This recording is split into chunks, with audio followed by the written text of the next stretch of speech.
Certains disent qu'ils voulaient sauver le Sénégal. D'autres affirment qu'ils voulaient prendre le pouvoir.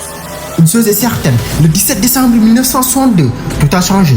Oui, tout a changé. Derrière cette affaire se cache l'un des plus grands tournants de l'histoire du Sénégal. Qui était vraiment Mamadou Dia? Était-il un visionnaire, une victime politique ou un homme incompris?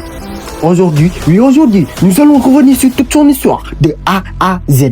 Oui, de A à Z. Restez avec moi jusqu'à la fin, car les dernières minutes de cette histoire sont les plus étonnantes et pourraient vraiment changer votre regard sur Mamadou Dia.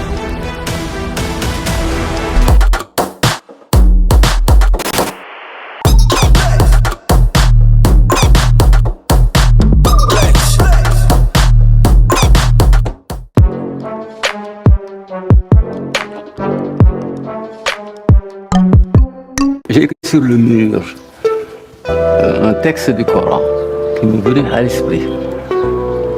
قل لن يصيبنا إلا ما كتب الله لنا هو مولانا وعلى الله فليتوكل المؤمنين.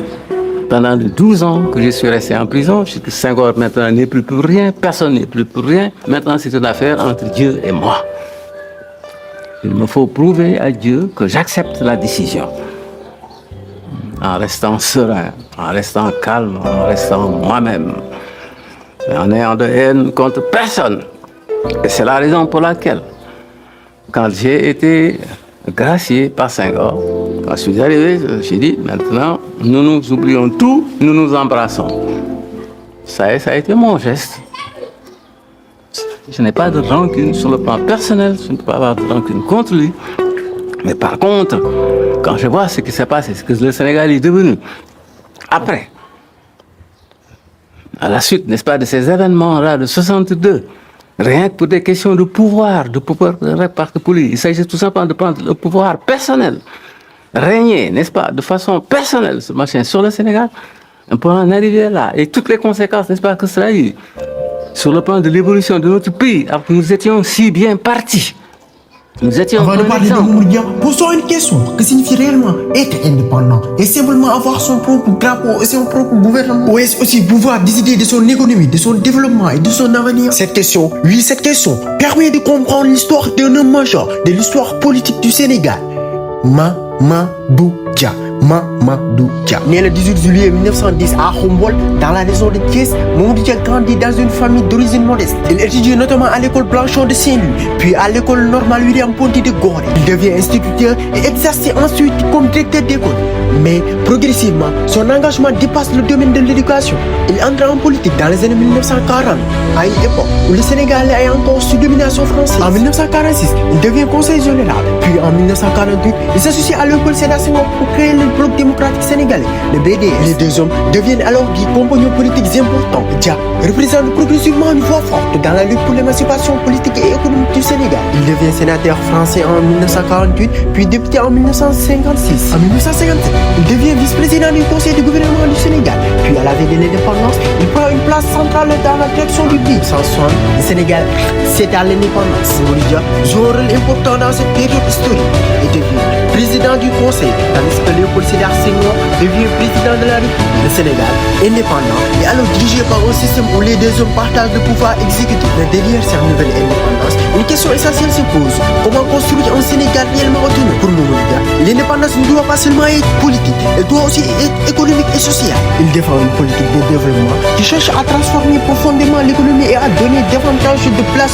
aux populations dans la construction de son approche, mais notamment l'accent sur le monde rural, la coopération et une forme de socialisme autogestionnaire.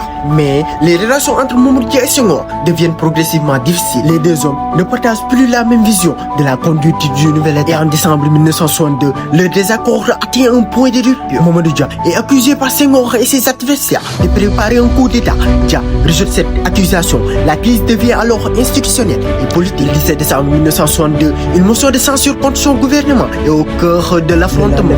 Mamadou Dia a été avec plusieurs de ses collaborateurs, à savoir Valdiodio Ndiaye, Alioune Tall, Joseph Mbaye et Ibrahima Sarr. En 1963, il est condamné à la prison à perpétuité. Il passera de longues années en détention avant d'être gracié en 1964. Et c'est ici que son histoire devient particulièrement importante, parce que Mamadou Dia n'est pas seulement un personnage politique du passé. Son parcours pose une question qui reste actuelle. que devait être l'indépendance du Sénégal. Ses partisans de représenter une vision plus radicale de l'émancipation économique. Pour ses adversaires, la crise de 1962 était liée à ses décisions face à l'Assemblée nationale et constituait une menace pour les institutions. Il faut donc étudier cette période avec sérieux sans effacer la controverse. Après sa libération, Mamadou Dia se retire progressivement de la vie politique active. Il écrit et continue de réfléchir à l'État, à l'Afrique, au développement et à l'émancipation. Il meurt à Dakar le 25 janvier 2009 à l'âge de 98 ans. Mais son nom restait associé à l'histoire de l'indépendance du Sénégal. En 2025, la présidence du Sénégal a d'ailleurs annoncé que l'ancien boulevard général de Gaulle à Dakar serait renommé boulevard Mamadou Dia en hommage à son rôle dans l'histoire du pays. Alors, qui était réellement Mamadou Dia?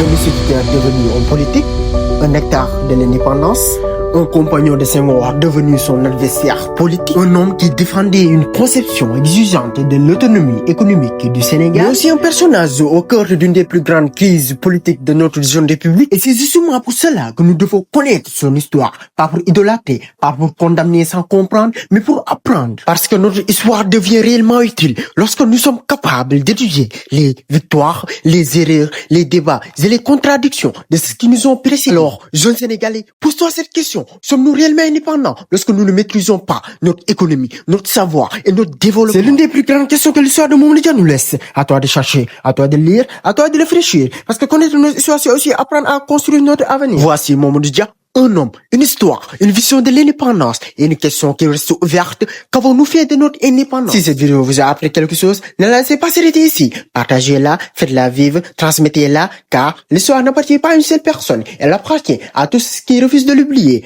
Merci de faire partie de cette communauté. Merci de faire partie de l'Ebou Panafrique. Seul, on va plus vite, mais ensemble, on va plus loin.